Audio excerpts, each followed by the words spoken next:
Hola a todos, bienvenidos a esta sesión del Seminario Permanente de Teoría de Continuos Hiperespacios de la UAMX.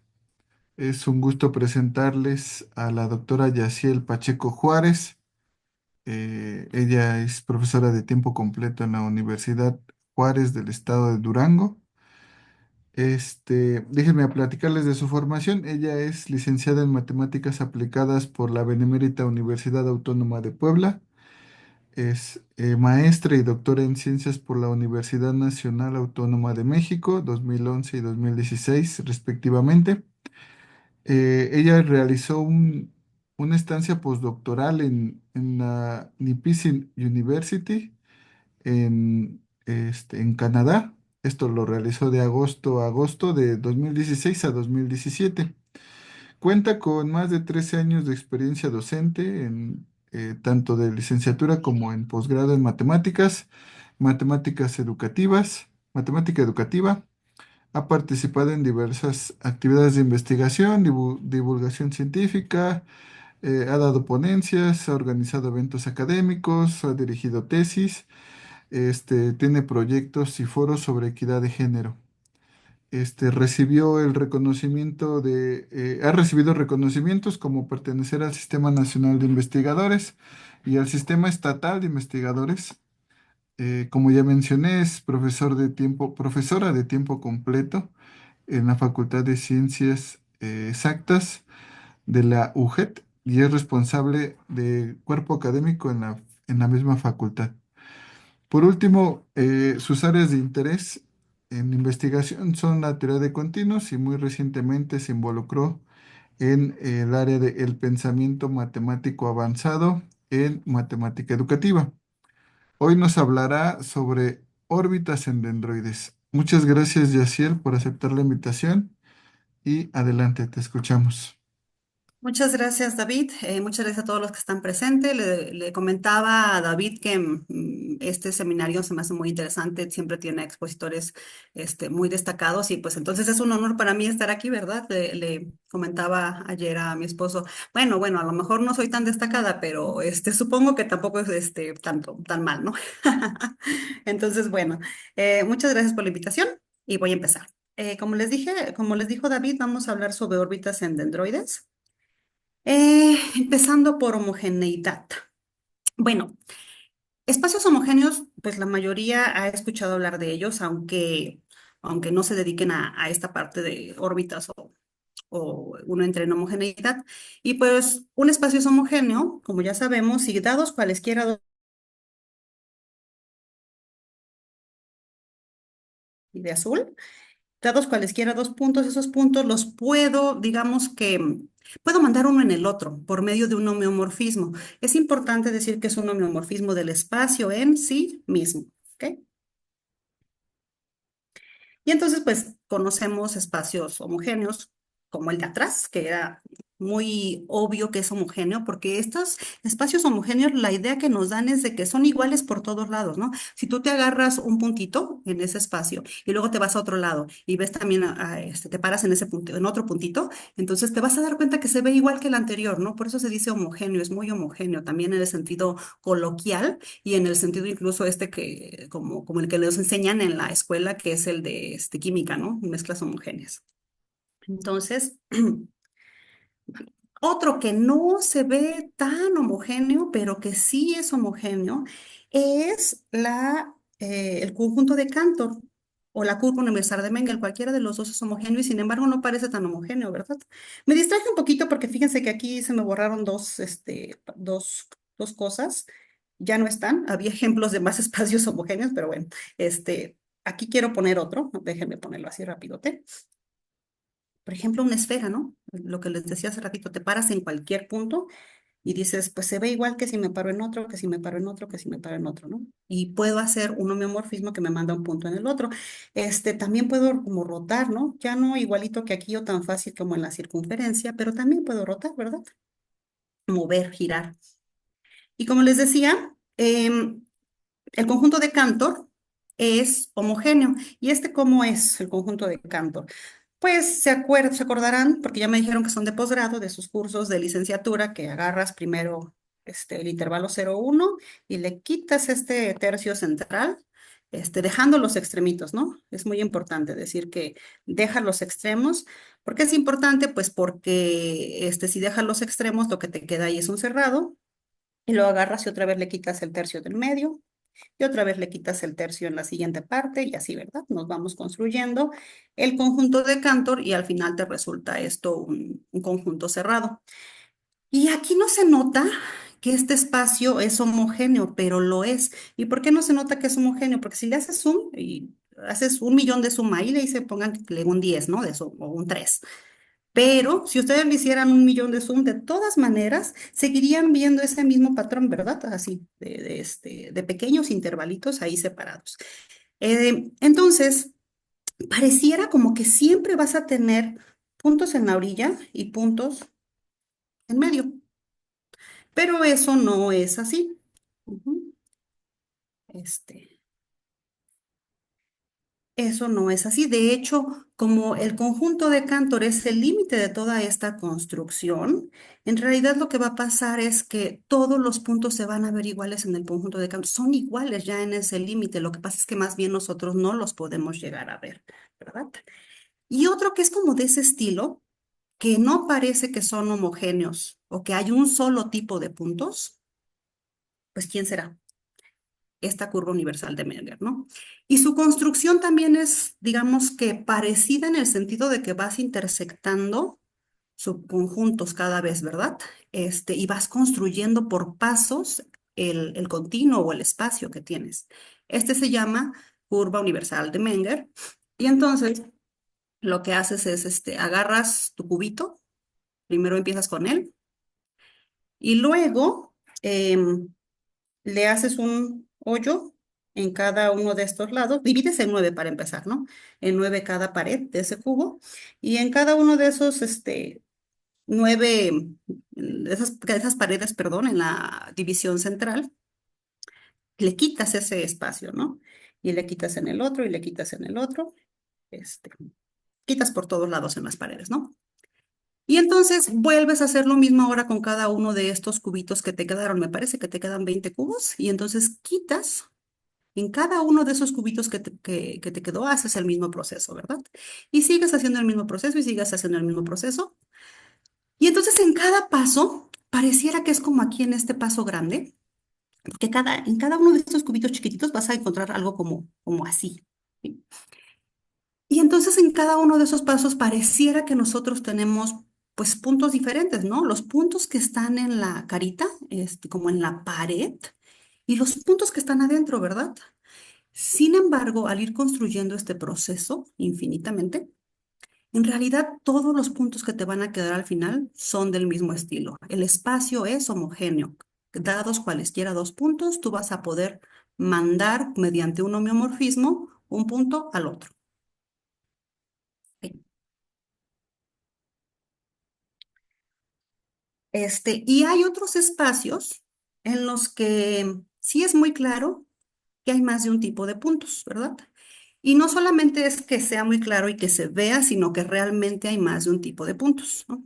Está, por ejemplo, el intervalo y este es un disco relleno, ¿no? Y aquí, pues, ¿cuáles son los puntos diferentes? Precisamente en el intervalo, los extremitos son diferentes a los puntos azules. Podríamos pensar diferentes como, pues, topológicamente, ¿no? Cuando yo quito los puntos extremos rojos, cuando quito uno de ellos, lo que me queda sigue siendo algo conexo, ¿no? Pero si yo quito un punto aquí en medio, pues ya no es conexo, ¿verdad? El espacio, lo que me queda son pues dos pedacitos de arco. Ok. Y de este lado, pues no es exactamente como que yo quite y desconecto, pero sí son diferentes los puntos en la orilla. Digamos que si los ves como un subconjunto de R2, en la orilla lo que tienes pues es la frontera y lo de adentro es el interior. Y las vecindades, de hecho, son diferentes, ¿no? Aquí en la fronterita, las vecindades que tú tienes de un puntito, pues son como medias bolitas. Y aquí adentro, pues son diferentes. Bueno. Entonces, ¿son diferentes los puntos que hay? Sí, aquí tiene como dos tipos de puntos distintos y en este también dos tipos de puntos distintos. Y entonces vamos a formalizar qué significa eso de tener más de un tipo de puntos. Hasta aquí todo bien, muchachos, porque siento que todo está muy callado y entonces no sé si voy muy rápido. Me van diciendo, ¿ok? Tengan la confianza de decir, oiga, ¿y qué pasó? ¿Sale?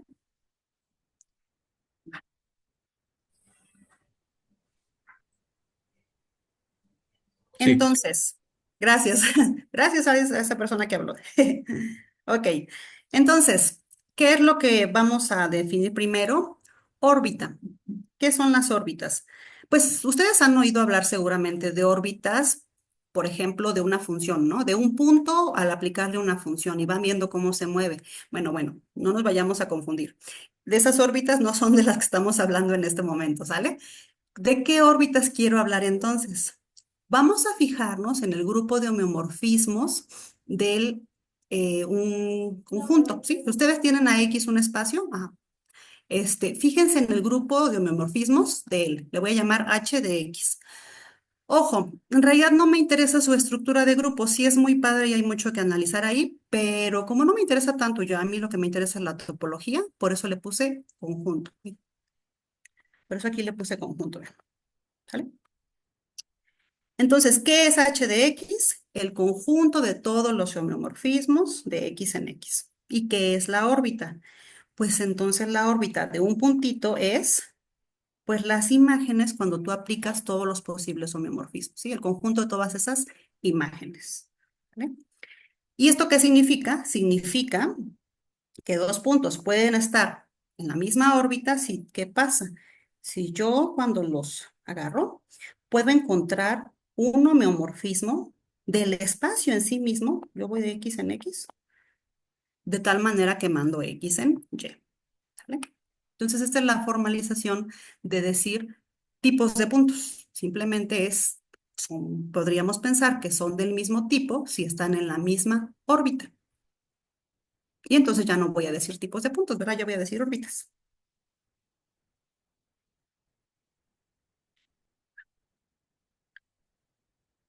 Ay, se parece al anterior. Ah, sí, nada más le agregué algo más. Entonces, ya definimos qué son las órbitas y ahora, ¿qué es el grado de homogeneidad? El grado de homogeneidad es el número exacto de órbitas que tiene el espacio. Es decir, si tiene 5, pues también tiene 3, pero 3 no es el grado de homogeneidad, sino 5, ¿verdad? O sea, exactamente cuántas tiene, ¿ok?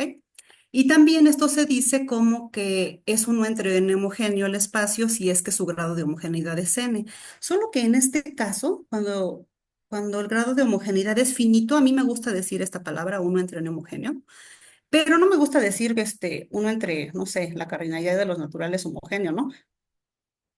Pues eso como que no me gusta y, y ahí qué diría yo, no, pues que su grado de homogeneidad es finito o es numerable, ¿sí? Entonces por eso a veces uso grado de homogeneidad para decir cuántas órbitas tiene el espacio y a veces uso uno entre un homogéneo, generalmente cuando solamente hay una cantidad finita de órbitas.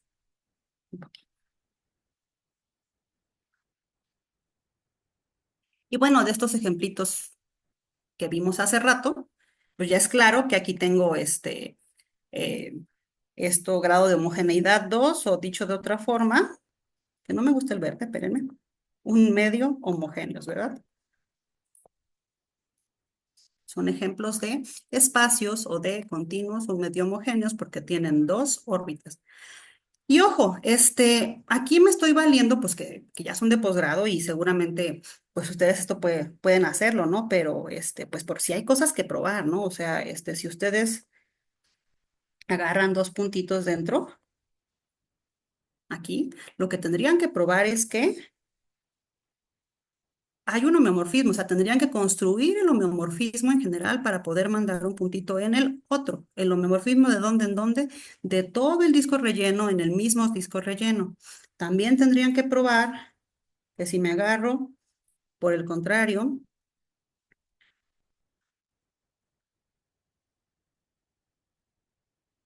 un puntito en la orillita y otro puntito por acá, Entonces, no hay un homeomorfismo, no hay un homeomorfismo que te mande el X en el Y, ¿no? Tendrías que probar que eso no se puede hacer. Y luego, ¿qué más tendrías que probar? Porque ahí lo que estás diciendo es, pues como ya construyó homeomorfismos entre los que sí están adentro, ¿sí? Pues esos están en la misma órbita, ¿no?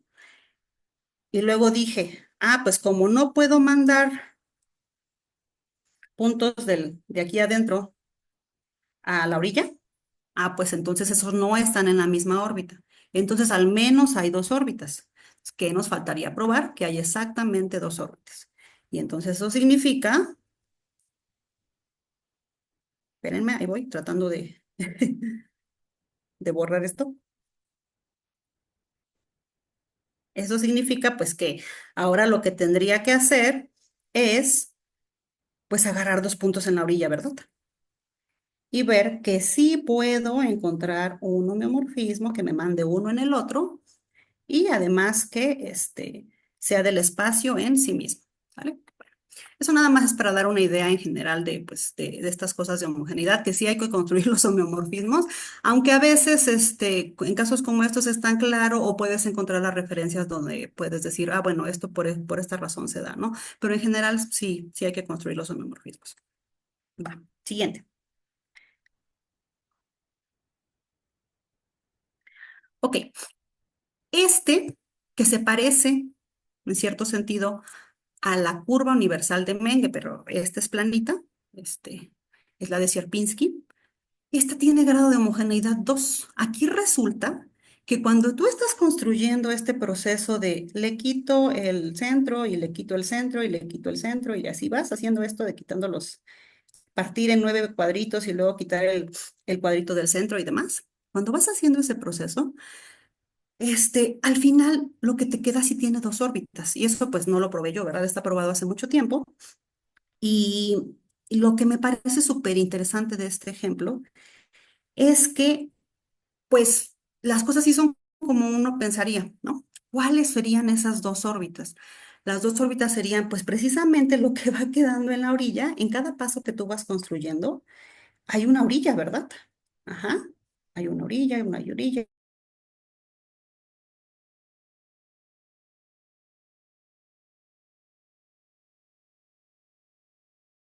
Caminario, así que supongo que hay más o menos un poquito de interacción.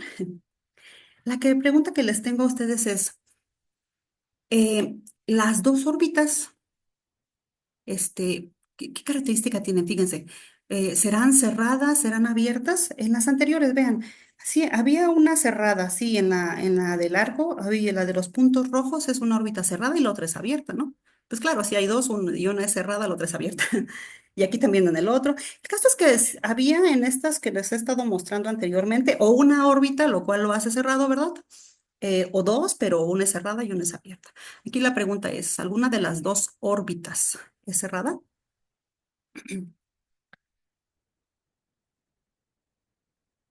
Ayúdenme, muchachos, por favor.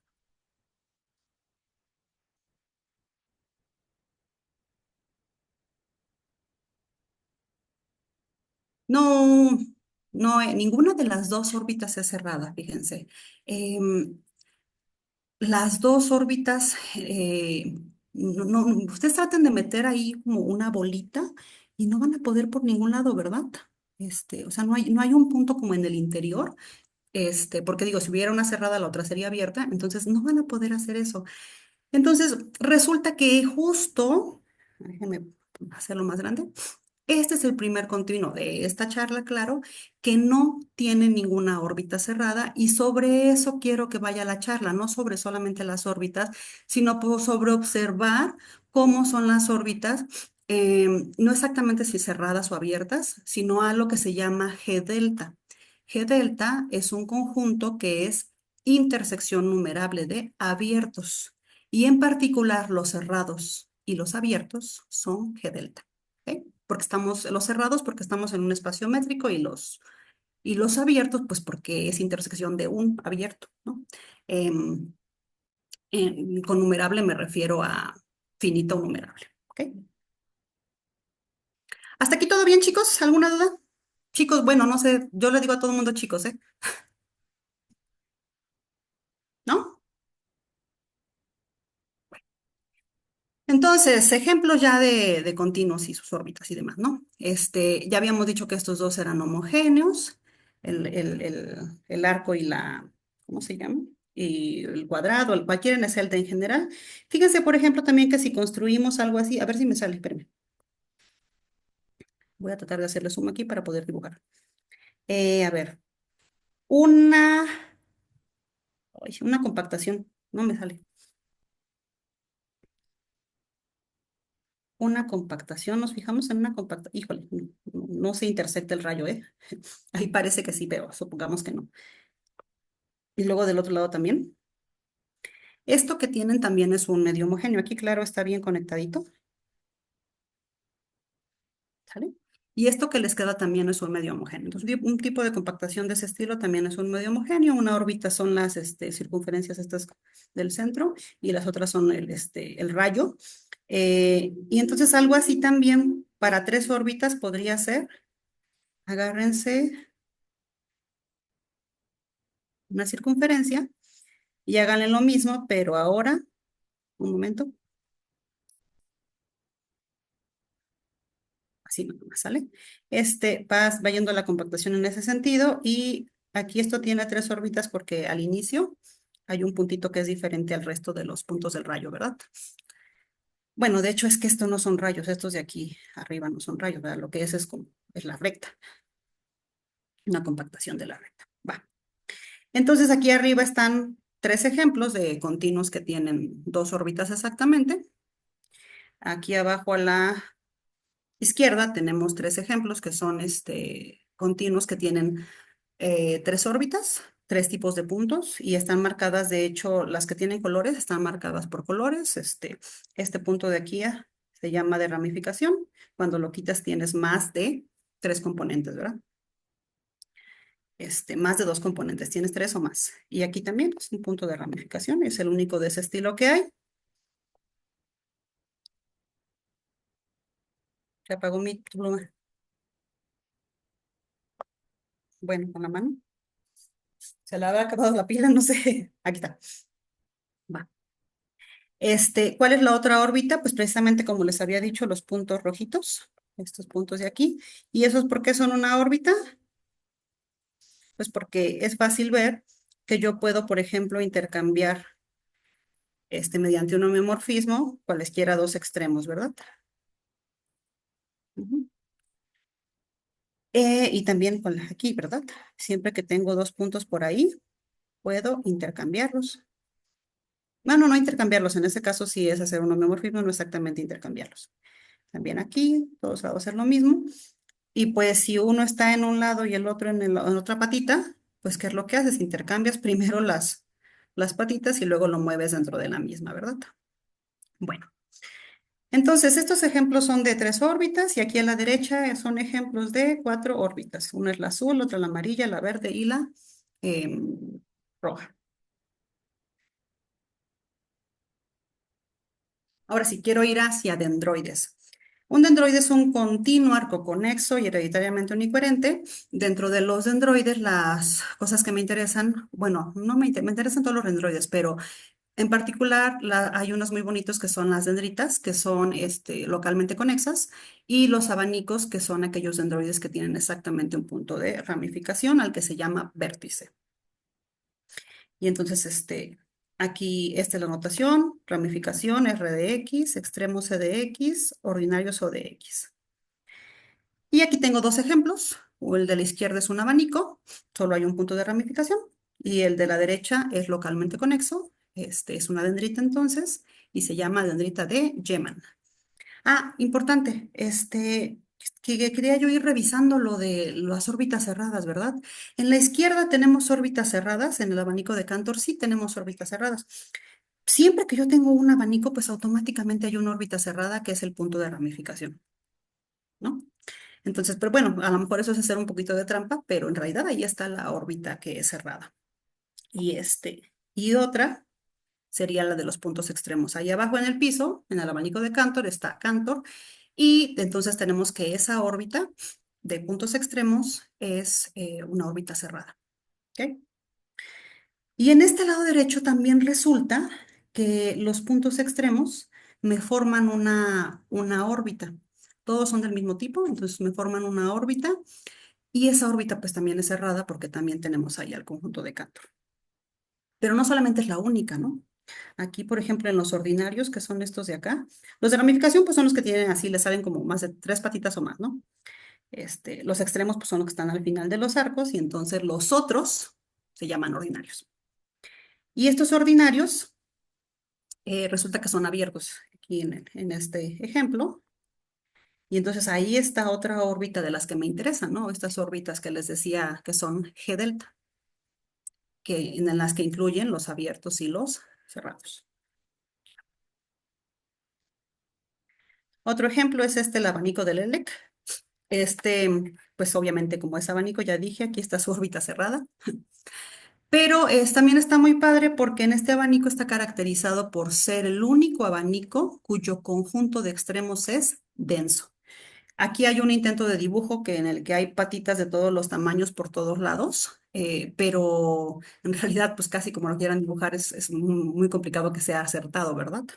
Porque todos los extremos son densos, están por todos lados entonces.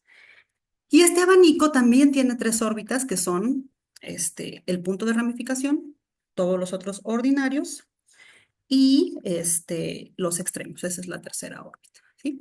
Y entonces aquí, aunque ya habíamos dicho que hay una órbita que es G delta porque es cerrada, también hay otra órbita que es la de los extremos, que es G delta. Eso te lo voy a decir más adelante porque otro ejemplo más, tenemos una dendrita, y esta dendrita, pues es casi parecida al F omega. Empiezas con un F omega, ya se vio acá, y luego pues le vas pegando más F omegas más chiquitos, ¿no? Por ejemplo, en cada orilla de ese F omega le pegas más F omegas y en cada orilla de ese omega le pegas más y etcétera, ¿verdad? Y entonces vas construyendo de esa manera F omegas más chiquitos que aquí van convergiendo. ¿Ya vieron? Bueno, esta dendrita resulta que también tiene la característica de que tiene 3 órbitas. Este, y justamente la de ordinarios es una órbita abierta, que es lo que estábamos buscando. Y también en este caso las de ramificación es una órbita G delta, aunque no es abierta. Un momento. Y entonces ahora nos vamos un poquito más hacia los dendroides que se llaman suaves. ¿Qué es ser suave? Un dendroide suave si tiene un punto que se le llama inicial. ¿Y eso qué significa? Aquí son abanicos, pero en realidad piensen ustedes en que esto en realidad no tiene por qué ser abanicos, pueden tener más, ¿cómo se llama? Puntos de ramificación, no importa eso. Pero un dendroide es suave si hay un punto que se llama inicial y en ese punto sucede que para cada sucesión, aquí está dibujada de puntos rojos. Un momento. Entonces, para cada sucesión, ay, no, se me fue, no sé dónde estaba ya. Ya voy, perdón.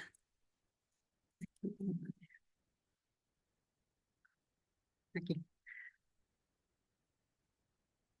Entonces, cada sucesión de puntos que ustedes tomen en el espacio, en su dendroide, que tenga un límite, que converja a un puntito, que en este caso le estoy llamando A. Siempre que pase eso, ustedes tienen que fijarse en los arcos que van desde ese punto hasta el T, hasta el punto inicial. Y lo que tiene que pasar es que esos arcos, ajá, bueno, no me va a hacer caso mi pluma, pero esos arcos, resulta que convergen ¿a qué arco? Al arco TA, como en este caso. ¿Ya vieron? Los arquitos que van desde los puntitos de la sucesión hasta el punto inicial, esos arcos convergen al arco TA, claro, con la métrica de Hausdorff. Ok, y entonces, ¿qué es no ser suave? Pues no ser suave es tener como esta especie de ganchitos en estos dibujos. Un momento. Ah, ya funciona.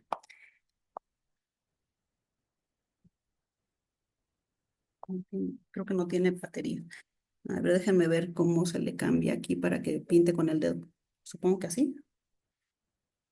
Ah, no puedo hacerlo. Perdón, chicos, que se le acabó la batería a mi pluma. ¿Cómo se le hace para que se pinte con el dedo? ¿Alguien sabe? Bueno, pues voy a tener que ir diciéndolo así nada más y me van a ir teniendo que creer, aunque no les vaya señalando por aquí. Entonces, si ustedes van de T en el abanico de la derecha, si van desde T hasta los puntitos rojos de la sucesión, fíjense que ustedes en ese caminito no convergen con toda esa sucesión, no convergen al arco que va desde T hasta A, sino convergen en realidad al arco que va desde T hasta abajo, ¿verdad? Hasta abajo convergen. Entonces, este abanico no es suave y particularmente lo que pasa con los dendroides que no son suaves es que tienen como este tipo de ganchitos de manera repetida, de tal forma que no existe uno de estos puntos T's. O sea, imagínense que ustedes agarran el abanico o el dendroide más bien, el dendroide, y si fuera suave, agarran el dendroide por un puntito, desde el de inicial, y lo sacuden, como que lo planchan, lo sacuden más bien, y entonces, si fuera suave, podrían deshacer esos ganchitos, ¿no? Pero si no fue suave, no pueden deshacer esos ganchitos. ¿Sí? ¿Por qué no los pueden deshacer? Porque justamente lo que pasa es que esos ganchitos no son una cantidad finita o no. Lo que pasa es que están repetidos esos ganchitos, ¿ok? Se repiten tanto que forman una sucesión que al final de cuentas no converge solamente al arco chiquito, sino converge a algo más grande, ¿ok? Bueno, entonces espero que más o menos tengamos una idea de qué significa no ser suave y ser suave. Y entonces ya casi por último, en esta parte introductoria, quiero presentarles esta clasificación de las dendritas con tres. Estas son todas las dendritas, ¿no? Cuando el conjunto de ramificación es un conjunto finito, nada más es uno y son abaniquitos y son nada más estos, los eneodos y F omega. Si tu conjunto de puntos de ramificación no es finito, entonces tu conjunto de extremos, hay dos casos, o es cerrado o no es cerrado. Si es cerrado, pues solo tienes la dendrita de Yeman que les mostré hace ratito. Esa no exactamente, tienes toda una familia de dendritas de Yeman, ¿no? Esta tiene orden 3 porque en cada punto de ramificación salen tres patitas. Hay otras de orden 4, 5, 6, 7. Entonces, serían todas esas. Cuando el conjunto de extremos no es cerrados, lo que tienes es que tiene que ser una de las dendritas de N, que son las dendritas universales, estas en las que los puntos de ramificación están de manera densa y que además cada uno tiene orden, no sé, D3 es la de orden 3, ¿no? Que cada punto tiene orden 3. D5 es cada punto tiene orden 5, ¿sale? Entonces están todas esas. Y ya por último, si lo que tienes es arcos libres es que cuando le quitas al arco los extremos, no tienes ningún punto de ramificación de tu espacio, ¿sale? Entonces, cuando tú tienes arcos libres, lo que te queda es la dendrita que hace rato les puse, que es la dendrita P, pero más que nada quería que vieran esto por la parte de las órbitas G delta, ¿no? Acá aquí arriba es claro que cuando los puntos de ramificación son finitos, pues tienes ahí una órbita G delta. Cuando los extremos son cerrados, pues esa es la órbita G delta. Y en los otros casos también hay, ¿no? De hecho, en el caso de con arcos libres, la de puntos ordinarios es una órbita G delta. Y también tenemos la clasificación de los abanicos con grado de homogeneidad 3 que se parecen a estos que les estuve presentando. Es esta. Si nuestros abanicos son localmente conexos, entonces solo tenemos igual otra vez F omega y los NO2. Si el conjunto de extremos es cerrado, tenemos el abanico de Cantor. Si el conjunto de extremos no es cerrado, pero sí es denso, tenemos el abanico del Eldek. Y si no es denso, tenemos es como un F omega, pero de abanicos armónicos, ¿no? Agarras un abanico armónico, luego le pegas otro más chiquito, otro más chiquito, otro más chiquito, y entonces al final tienes como un F omega de abanicos armónicos. Y ahí tenemos todas esas, ¿no? Aquí también se puede ver como siempre tenemos, obviamente, una órbita cerrada porque es un abanico, pero en el caso de aquí arriba de conexidad local se nota claramente como los ordinarios pues, son abiertos, ¿no? Y también es esa otra órbita G delta. Aquí los extremos son cerrados, es la órbita G delta. Y cuando no, de todas maneras se cumple que en los extremos son una órbita G delta. Y de hecho aquí abajo también los ordinarios son una órbita G delta porque son abiertos. Y ya me di cuenta que se me fue el tiempo. Entonces, voy a decir algunas cositas que considero importantes. Lo demás como que fue toda esta parte introductoria para poder comprender los conceptos, ¿no? Entonces, el único dendroide que existe y que es un medio homogéneo es el arco. Eso lo probamos hace unos años. Em, y entonces, pues aquí claramente hay una órbita G delta, ¿verdad? Pues de hecho las dos son G deltas, una es cerrada y una es abierta. Además, si X es un dendroide suave, se sabe que los extremos son G delta, ¿no? Entonces, pues si los extremos son una órbita, esta es la órbita G delta. Así de fácil, ¿no? Si los extremos son una órbita en los dendroides suaves, automáticamente ya tienes tu órbita G delta. Así que entonces nosotros sabemos que los dendroides con grado de homogeneidad 2 y 3 tienen una órbita que es G delta. Ahora, eso es con respecto a dendroides y un grado de homogeneidad bajito, ¿verdad? 2 y 3. Pero si ustedes tienen una dendrita, pues la cantidad de puntos de ramificación que puede haber en una dendrita por la conexidad local solo es numerable. Y eso hace que cualquier conjunto que tú metas ahí dentro de los de ramificación sea automáticamente G delta. Así que siempre vas a tener una órbita G delta contenida en los puntos de ramificación de una dendrita, siempre. Si la misma dendrita tiene solo perdón, los mismos de ramificación son una órbita, esa es tu órbita G delta, ¿sale? Y si no, pues habrá otra contenida ahí, porque las órbitas, pues solo se pueden quedar contenidas o en las de ramificación, o en los extremos, o en los ordinarios. No pueden andar cambiando, ¿verdad? No puede ser que bajo un homeomorfismos tú agarres uno de ramificación y lo mandes a un extremo, ¿verdad? Eso no sería homeomorfismo.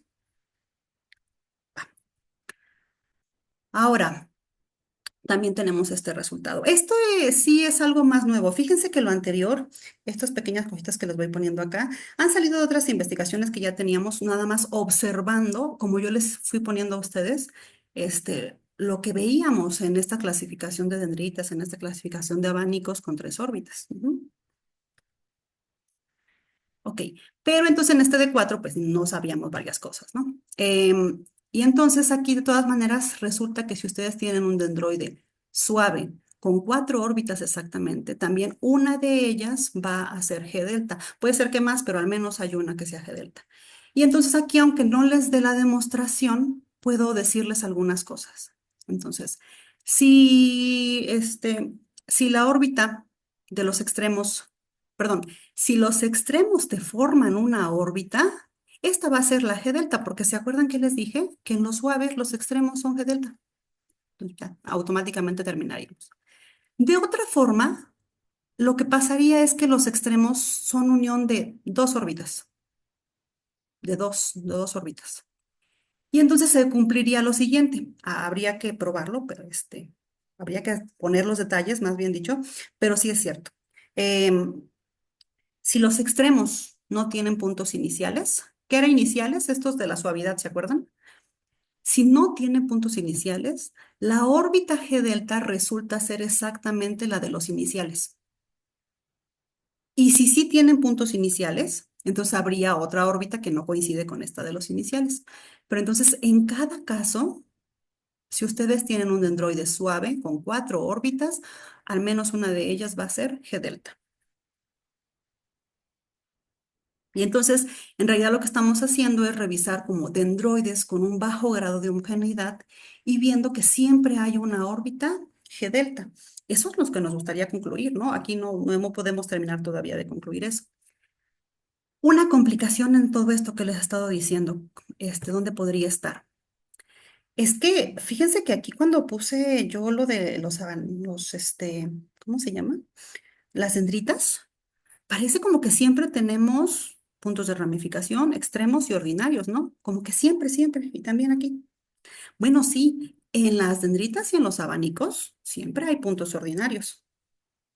Y siempre hay extremos y siempre hay de ramificación, salvo que sean un arco. Si son un arco, no hay de ramificación. Pero sí hay dendroides, resulta que hay dendroides así que no son el arco ni uno muy fácil, que no tienen puntos ordinarios. Por cuestiones de tiempo voy a decir la idea muy rapidito, pero ¿cuál es lo importante de esto? Lo importante es, pues bueno, no puede ser tan fácil solo como revisar los que son ordinarios y los que no, porque hay más casos. Hay dendroides que no tienen puntos ordinarios, ¿vale? Por eso hay complicaciones también. Entonces, este ejemplito se los digo rápidamente. Aquí en el piso, y no puedo señalar porque no tengo pluma, pero aquí en el piso tienen ustedes un intervalo. Y fíjense que yo puse de este rojito a estos intervalitos que vas quitando en la construcción del conjunto de Cantor, ¿verdad? Entonces la idea es eso, que hagas abajo el conjunto de Cantor, todo lo rojito lo vas quitando, y ya que te queda eso, pues te queda pues en realidad un producto de Cantor cruz el intervalo. ¿Ok? Eso es el primer paso. Espérenme, Danito, a la siguiente. Ahora lo que van a hacer es que, fíjense, lo rojito desapareció. Desapareció porque esos intervalitos rojitos lo que hicieron fue aplastarlos, ¿sale? Los aplastaron y ese es el primer paso. Y entonces aquí fíjense que en la basecita, aunque no se vea, ustedes no tienen ya puntos ordinarios. Y ahora este proceso que le hicieron a este arquito de la base, se lo van a hacer a cada uno de los otros arcos que tienen como en esas Bs, ¿ok? Y luego, pues así van a crear más arquitos, ¿no? Van a poner estos arquitos que habían puesto antes, lo van a poner ahora en cada una de los arcos del peine, ¿no? Por así decirlo. Ajá. Entonces, ¿qué van a ir haciendo? Van a ir creando este proceso de manera infinita y al final van a obtener un dendroide que no tiene puntos ordinarios. Y este es uno de tantos, ¿eh? Hay muchos. ¿Qué quiero decir aquí? Que los puntos iniciales son el intervalo azul. Son el intervalo azul sin las orillitas. Es muy importante recordar, bueno, si es que lo han usado alguna vez, que los puntos iniciales no puede ser un conjunto cerrado, porque si lo es, entonces lo que tienen es una dendrita. Y en una dendrita, claro que hay puntos ordinarios, ¿verdad? Pero más importante remarcar para esta charla es que este conjunto de iniciales, es un conjunto G delta. Y entonces apenas llegué a la parte de por qué estoy hablando tanto de órbitas G delta, ¿no?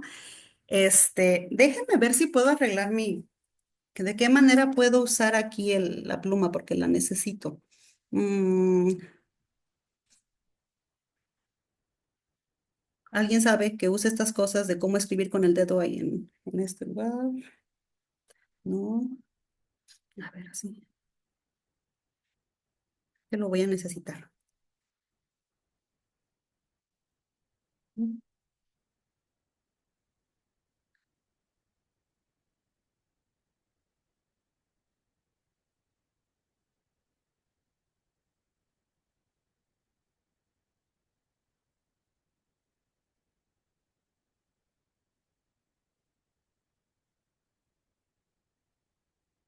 Si su lápiz está conectado por medio de Bluetooth, tendría que desactivarlo para que pueda como hacerlo ahora Gracias. con el reloj. Muchas gracias. ¿Cómo lo desactivo? Ah, ¿tiene iPad o iPad, es es iPad, es iPad. en la parte en la parte superior derecha ya ve que baja la línea y viene ahí como brillo, Ajá. internet y eso, debe de estar el icono de Bluetooth El icono de Bluetooth. o debe de haber uno de Sí, la... ya lo quité. Ah, ok, a ver si así Entonces ya. ya sí voy a poder. Yo A espero ver. también. Gracias. Gracias porque si no, no iba a poder continuar o terminar esto. A ver. Pero no, ¿cómo le hago para escribir con el dedo de todas maneras? A ver, vuelve a conectar por Bluetooth tu lápiz. A ver si... Ándale. Lo que pasó es que se le acabó la pila, ¿eh? Al medio de la charla se le acabó la pila.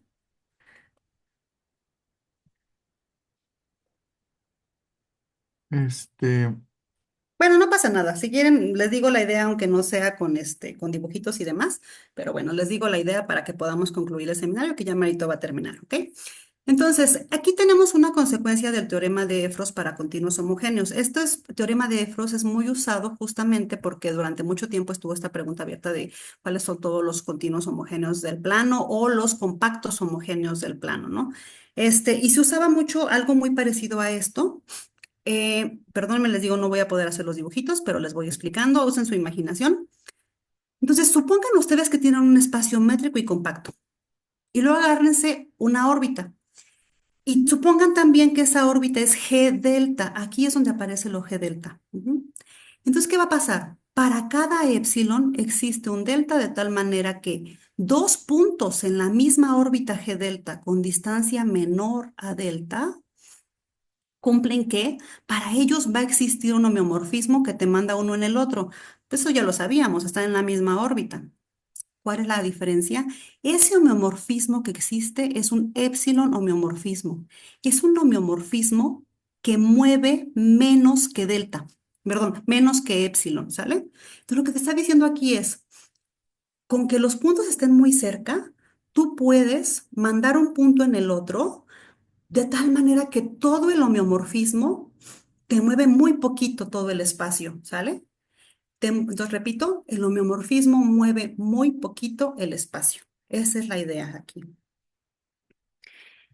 Y el ejemplo que les quería mostrar es este en el que lo usamos nosotros, este resultado, entre otros, lo usamos para probar que no hay abanicos un cuarto homogéneos, ni suaves, ni no suaves, ni de ningún tipo, ¿eh? No hay abanicos un cuarto homogéneos.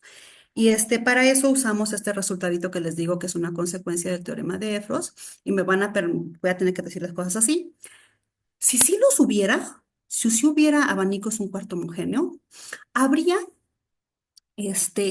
dos órbitas de puntos ordinarios, una de extremos y el puntito y vértice del abanico, ¿sale?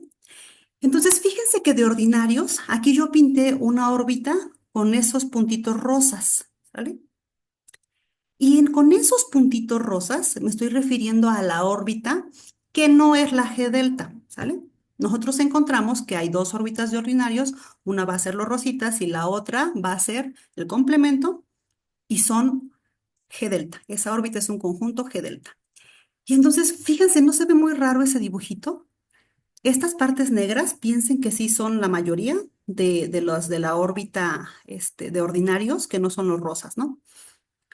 Entonces, imagínense que tienen estos arquitos convergiendo a esa como barrita límite y luego los extremos hacia dónde convergen. Esos puntitos rojos son los extremos, convergen hacia los rosas. ¿Y eso por qué está mal? Porque fíjense que, híjole, a ver,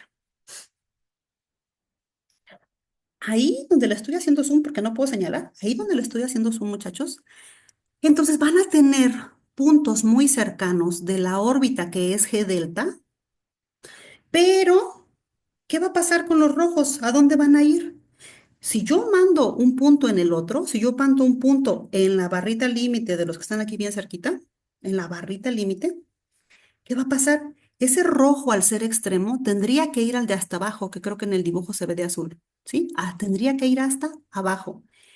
Pero entonces eso contradice el teorema, esta consecuencia del teorema de Efros, ¿no? Que dado un épsilon, ¿qué épsilon me funcionará? Pues esa distancia que estoy dando entre el límite y el punto de hasta abajo, entre 2 o entre 3 o entre 10. Porque entonces, ¿qué va a pasar? No deberían poder moverse estos puntitos rojos hasta abajo. Pero como yo estoy usando que están en la misma órbita y usando lo de la órbita G delta con la consecuencia del teorema de Efros, pues entonces lo que pasaría es que sí se tienen que mover, tienen que ir hasta allá.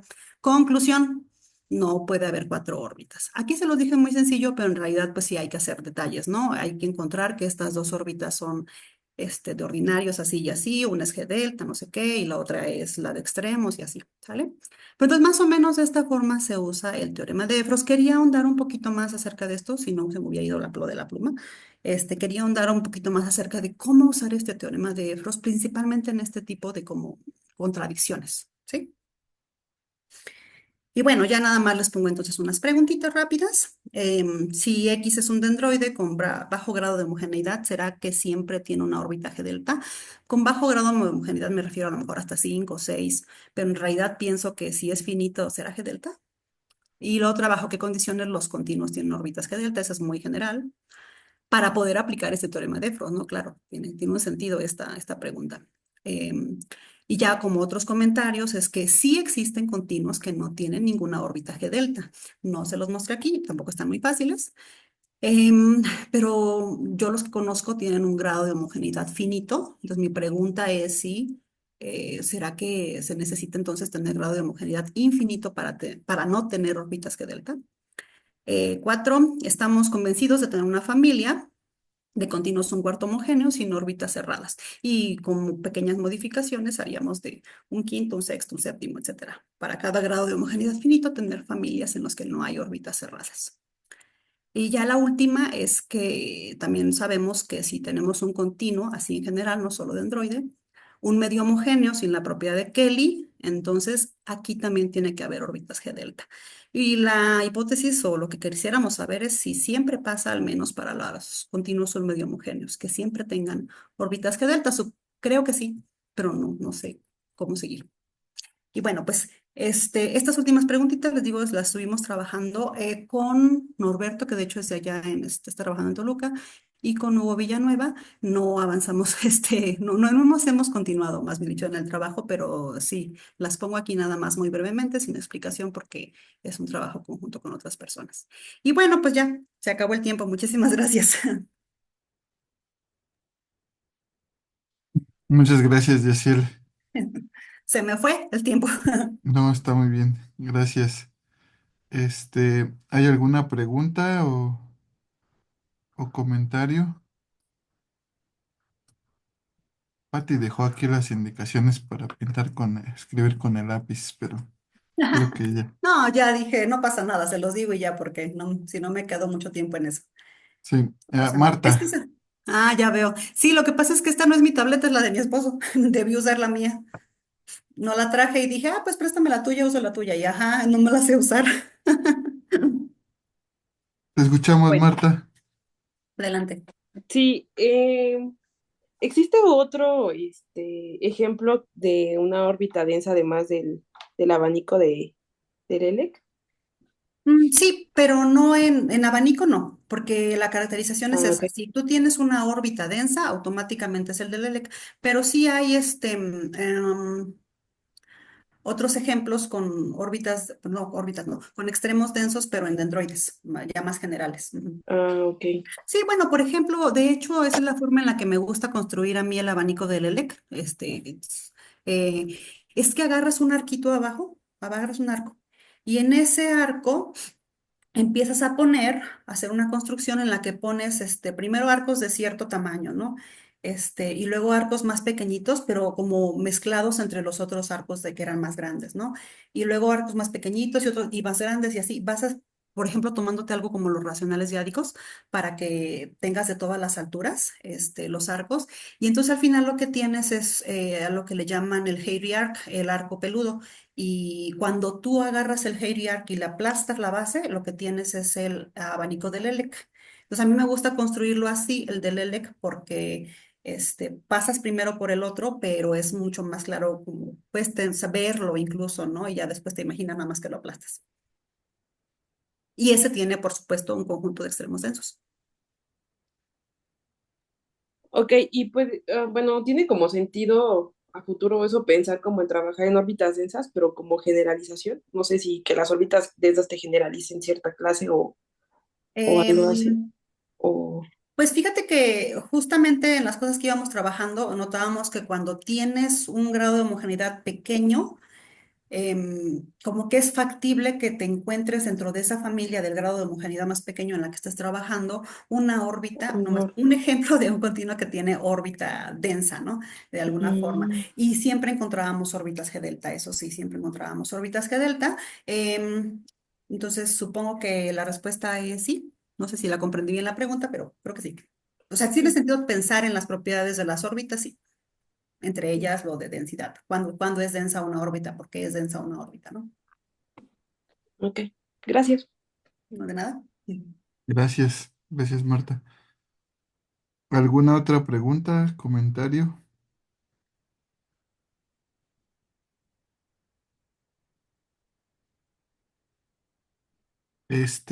Yo tengo una Sí. pregunta. Este, se, pe- se pensó o tiene resultados sobre dendroides suaves Ujú. y después mostraste algo con propiedad de Kelly, pero Ah, podría sí. hacerse una combinación entre dendroide nada más, dendroide y propiedad de Kelly, ¿no? Sí, normal, es que normalmente cuando trabajas cosas de homogeneidad como estas, Ajá, pues te fijas mucho en propiedades. ¿Qué propiedades hay en general, no? Pues ajá, localmente conexo en los puntos, qué propiedad de Kelly, hay localmente conexo, ahorita se me están yendo un montón de nombres, pero entonces ujú, como que te fijas en todas las propiedades posibles para distinguir qué puntos tienen tal y no tiene, y qué otros puntos no tienen tal propiedad, y entonces ya, pues están en ujú. diferentes órbitas, ¿no? Entonces, sí, sí, de hecho las cosas que se trabajaron en dendroides en dendroides simplemente, en algún momento, estas cosas de un tercio homogéneo o tres órbitas, en algún momento pasas por la propiedad de Kelly y tenemos algunos resultados un resultado, eso no era la intención de esta plática, ya no lo puse, pero queríamos clasificar los dendroides con tres órbitas. Dendroides, de hecho, es que es difícil trabajar cuando no son suaves, ¿no? Pero de los suaves sí queríamos decir que eran nada más dendritas y abanicos, ¿no? Pero teníamos que pasar por la propiedad de Kelly justamente. Entonces, en algún momento sí trabajamos con ella, sí. Ok, Pero no, gracias. o sea, ya los resultados que obtuvimos fueron características que debería tener un dendroide con tres órbitas. Si no fuera un abanico o una dendrita, sería así, y así, y así, y así, y así. Y no recuerdo, pero creo que ya no salió ahí la propiedad de Kelly. En algún momento se perdió, pero sí se usa para decir algo acerca de eso. Ok, gracias.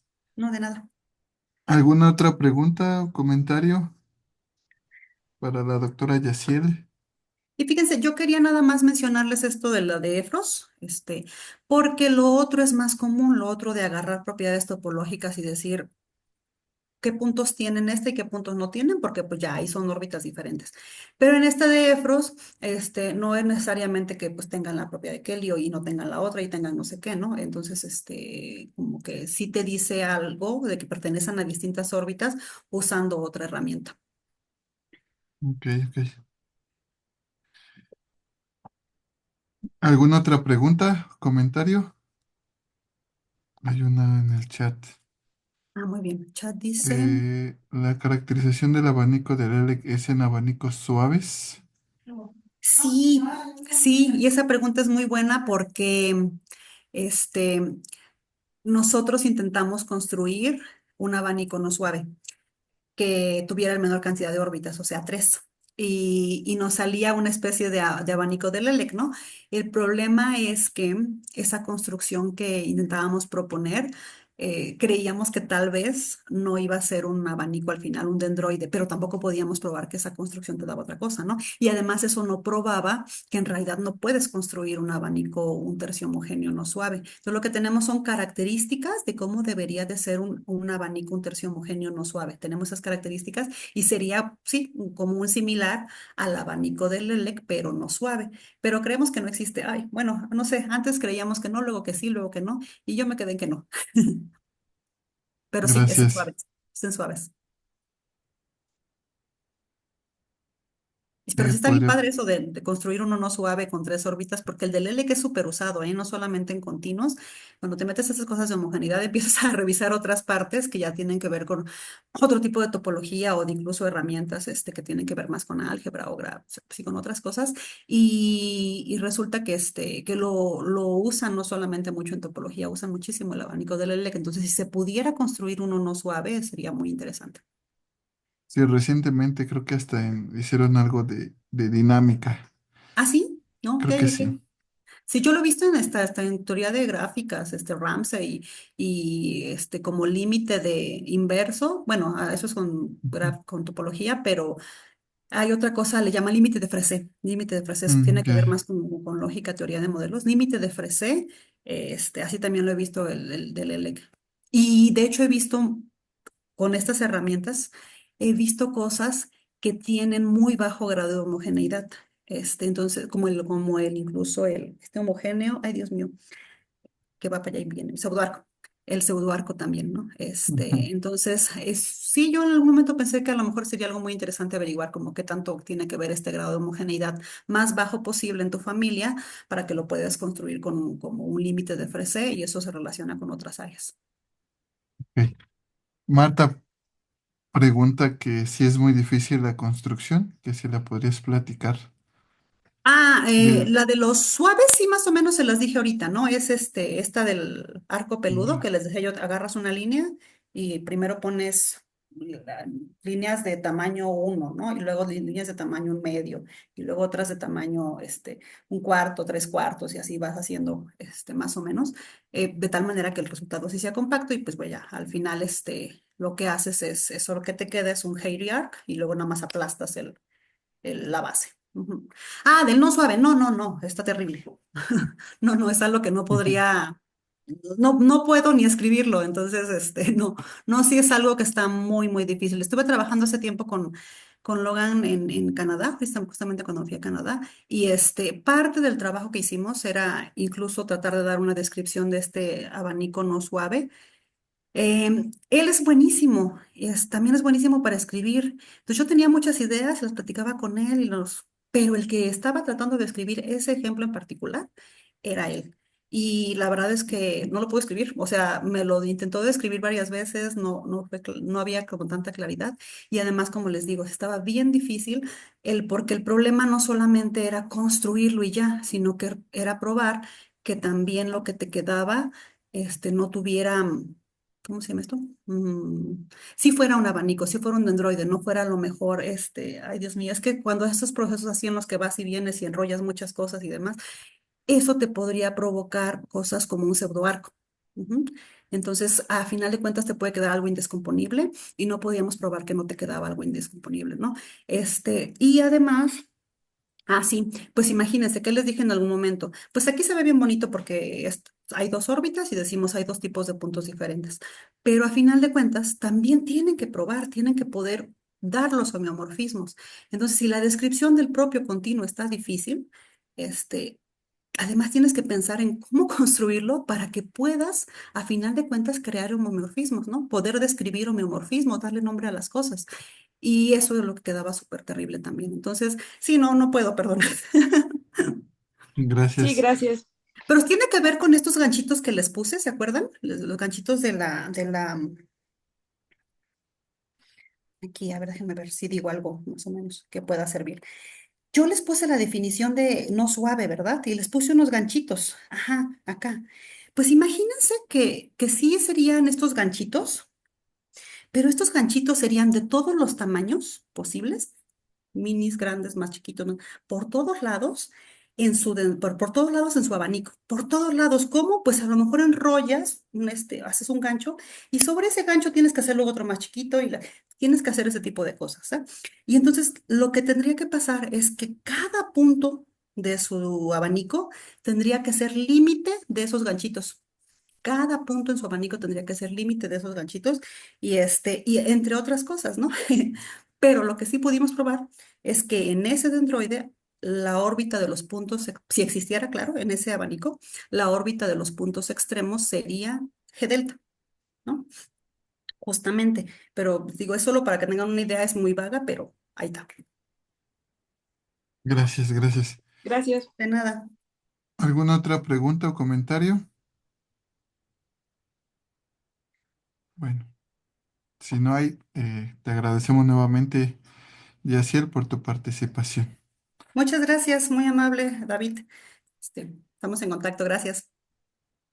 Bien, pues nuestra siguiente sesión, les estaré llegando, haciendo llegar la información de nuestra siguiente sesión. Que estén muy bien, buena tarde.